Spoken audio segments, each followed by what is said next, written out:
Hello, everybody. We are back once again, and we are here today to talk about digital transformation.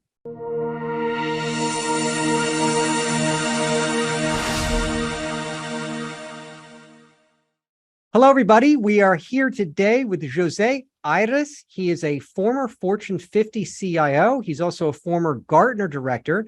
He's an author of several books. And he's here today to share his thoughts with us about new technologies and digital transformation. Jose, thanks so much for being here. Oh, my pleasure.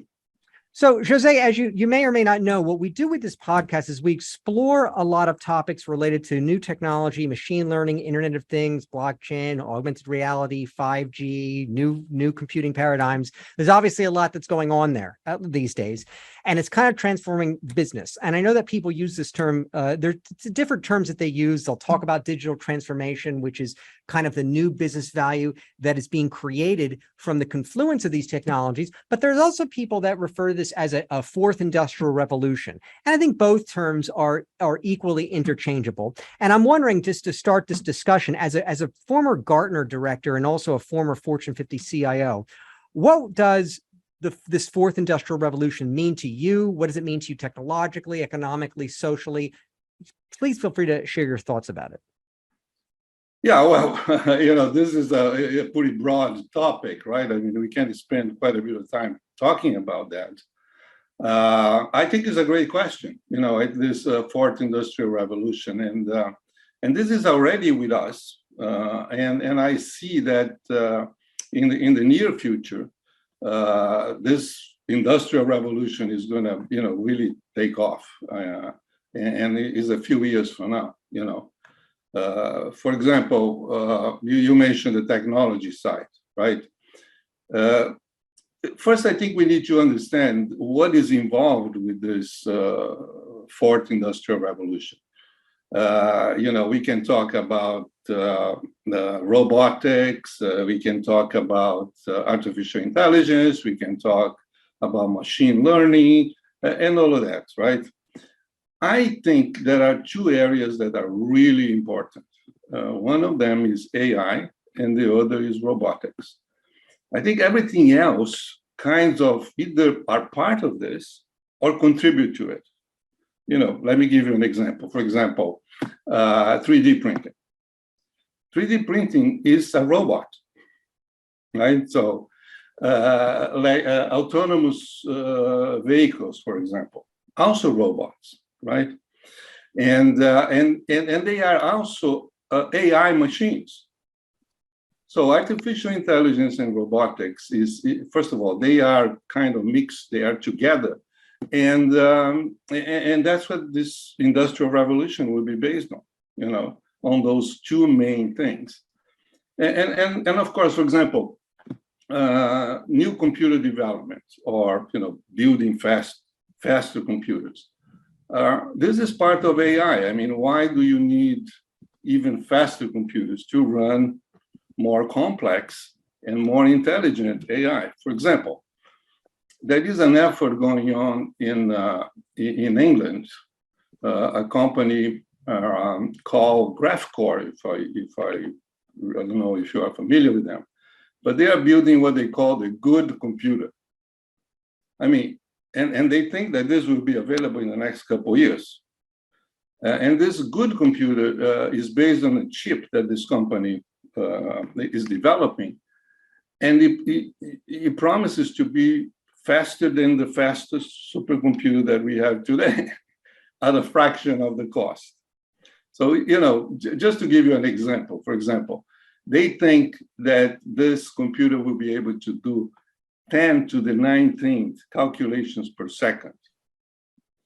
To put that in perspective, the fastest laptop that we have today can do 100 billion calculations per second. This good computer will be 100 million times faster. So why do you need computers like that? Why there is an effort in this area? To run AI. I mean, the AI, more complex AI, more intelligent AI. As a matter of fact, this company is calling, they think they're going to use this computer to run ultra intelligent machines. So that, And this is coming. I mean, they think that by 2024, maybe this computer will be available. So, and again, I mean, I see this AI and robotics like being two parts of the same thing, because a robot that can do anything useful has to run AI, right? And by the other hand, a computer that can do, let's say, clerical tasks or things like that will be essentially a robot. So, it's kind of two faces of the same thing. So, I mean, in the technology area, in summary, I think there will be incredible progress going forward. And let's not forget, for example, what is happening with AI.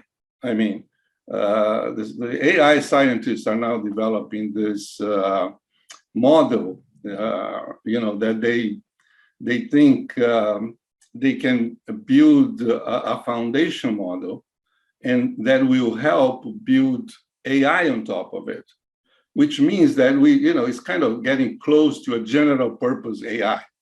In other words, I can see an explosion of AI applications using super fast computers, in the near term.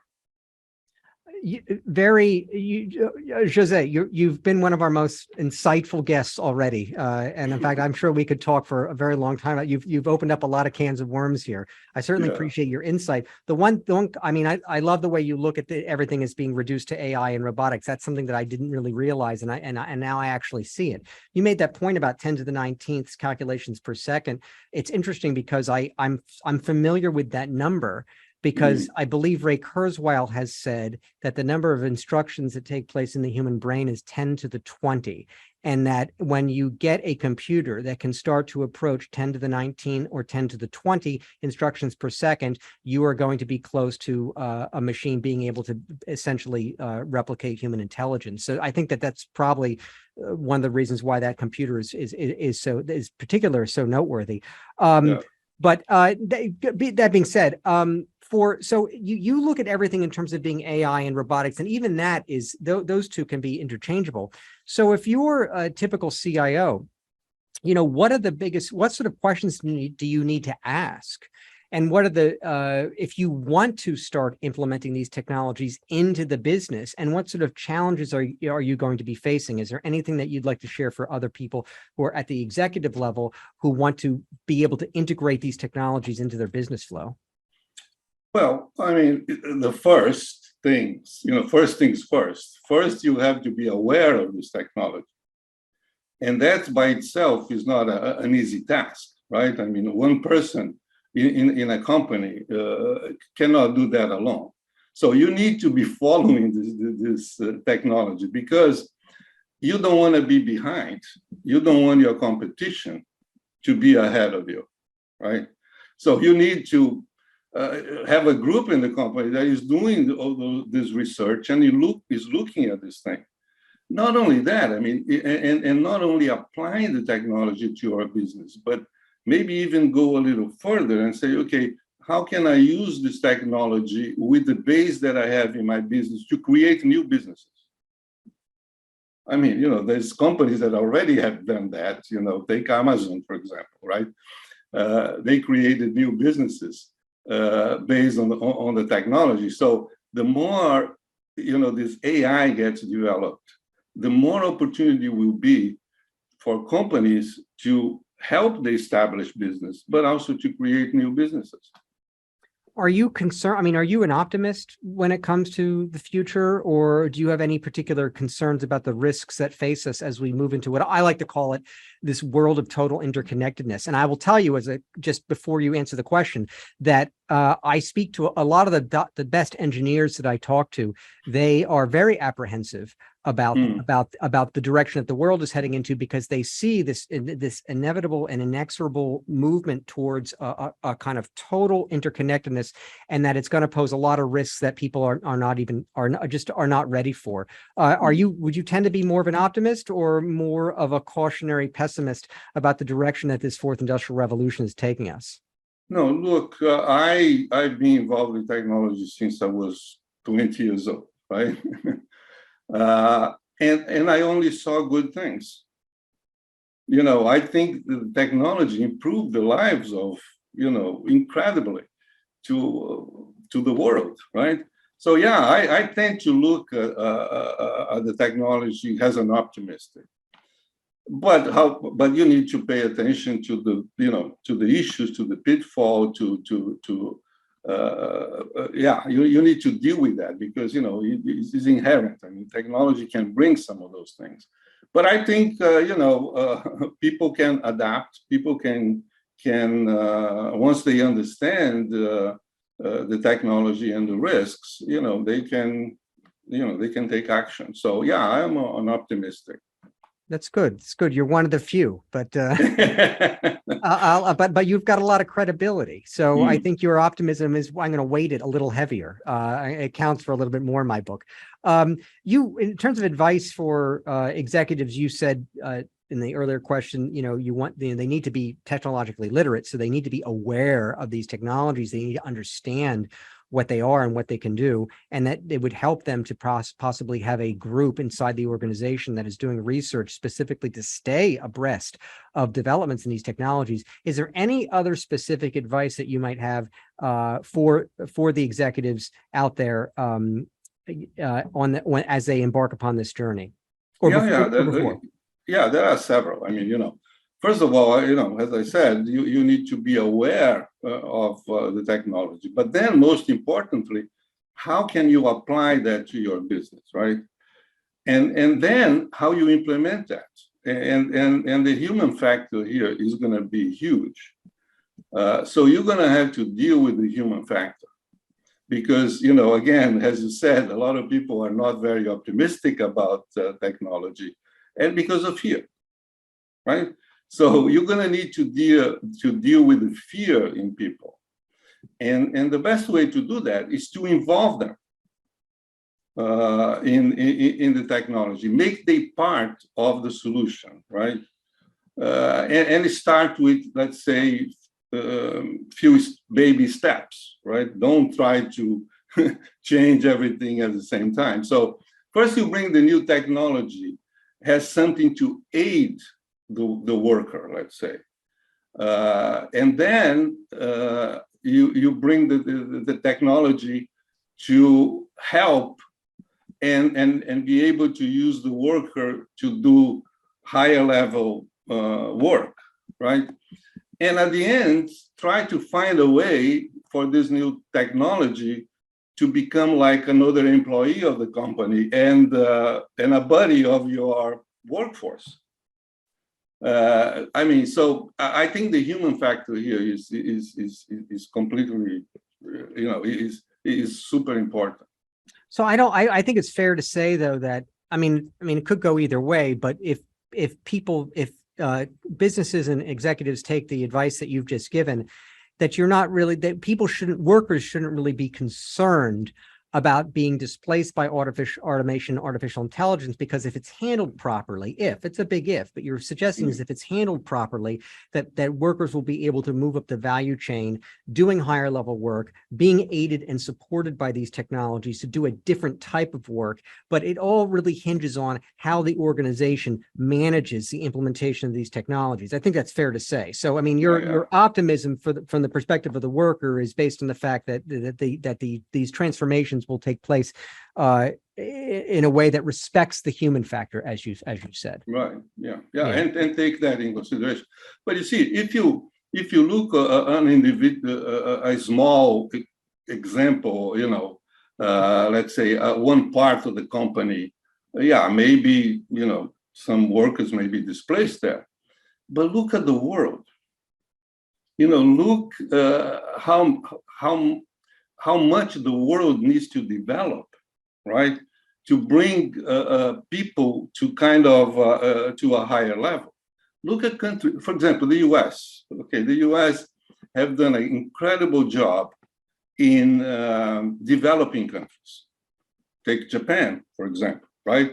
Because of Japan developed because of the U.S. Take Korea. Korea developed because of the U.S. Take China, Why is China so great? Because of the US, right? But there are tons of other countries in the world. That is India. Imagine India becoming a developed country, right? Imagine Brazil becoming a developed country, right? And South America and all of that.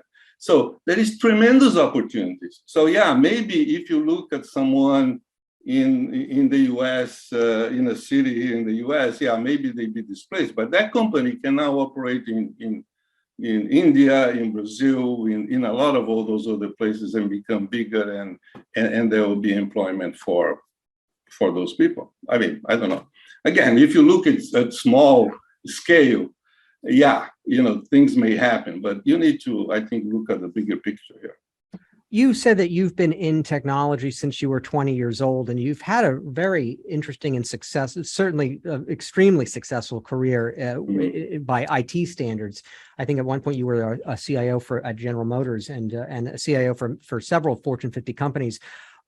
Presumably you've had to reinvent yourself and continually develop yourself over the course of your career. And I think it's fair to say that as we go into this fourth industrial revolution, that the work, I'm not talking about the executives now, I'm talking about your rank and file kind of careerist technology professionals are going to have to adopt an attitude of development and learning in order to embrace these challenges. And do you have any, I mean, you seem like you've been able to do that your whole career. Do you have any particular advice for the rank and file careerist IT workers about how they might be able to develop a successful mindset within this environment that we're in?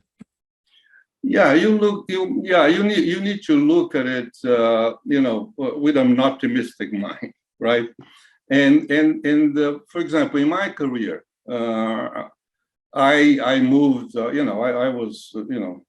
grew up in Brazil. I was born, grew up in Brazil, and I moved to the U.S. and when I was 32 years old, right? Complete change in life. But I see all of those things as opportunities rather than problems, right? There are people that don't move.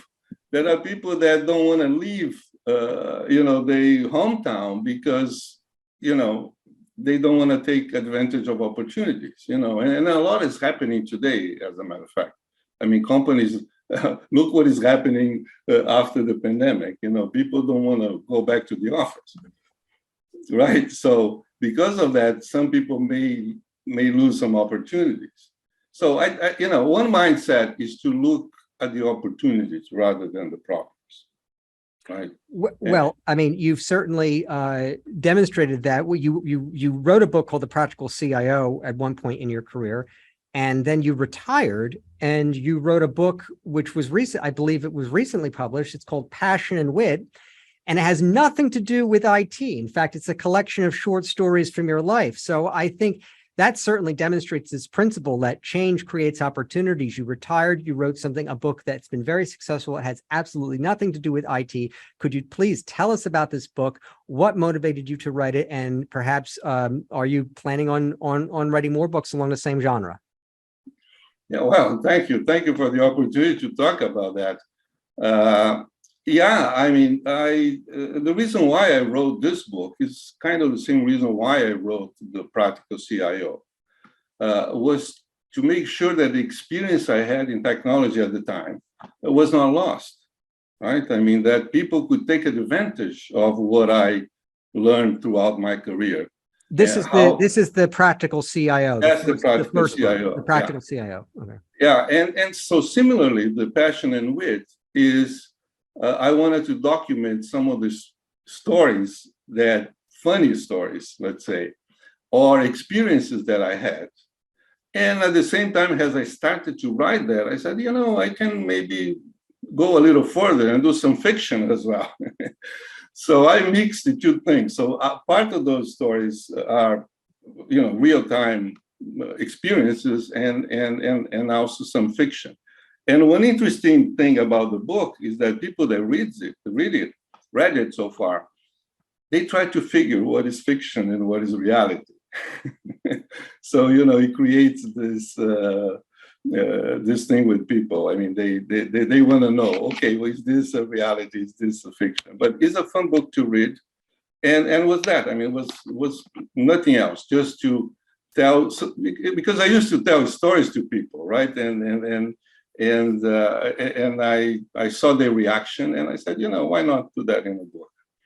And Jose, you're an inspiration. You're an inspiration to me. I love the fact that you were able to write this book. I hope everybody finds the time to possibly check it out. Go out. It's behind Jose right now. If you want to hold it up, right here, so they see what it looks like. Oh.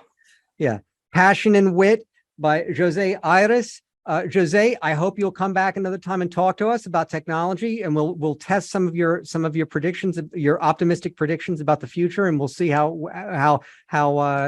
optimistic that you in fact were. So thank you so much. Okay, no, appreciate the opportunity. That was a lot of fun.